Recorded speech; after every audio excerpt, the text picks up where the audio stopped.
Now, with upright rowing, typically it is done as not a complete isolation exercise in that it is a compound exercise. It does involve more than one muscle group.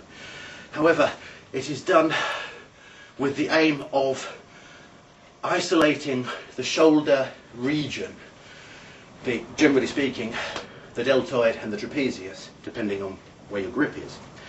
So in other words, with an upright row, if you're using strict form, you would set your body up, okay, root yourself, maintain an upright posture, grip your bar, I do it from the side here, grip your bar and pull up without involving the legs, whether it's the quads or the calves for a spring, without moving the hips, without using an explosive motion. You're using a steady pull.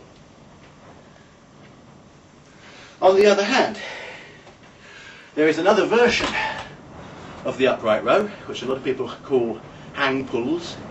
I just tend to refer to it as an explosive or compound upright row, but whatever term you want to use, which specifically brings in the use of the legs to explode upwards to give initial thrust to the bar. Now this allows you to lift more weight. If I demonstrate with the Olympic bar, the setup is very much the same. Get into position, choose whatever grip I feel is suitable, pull the bar to about the waist. Could lift off boxes if you really wanted, but this time I dip and explode upwards. Dip and explode upwards. Dip, explode upwards. Now, bringing in the leg dip like this and the upward motion not only brings in the legs, so therefore turning into far more of a compound motion, it also turns it into a slightly more ballistic motion, a big pull upwards, and that combined works your power rather than your strength, your explosive power, which in turn allows you to lift more weight. So, which exercise you would choose will depend upon your aims.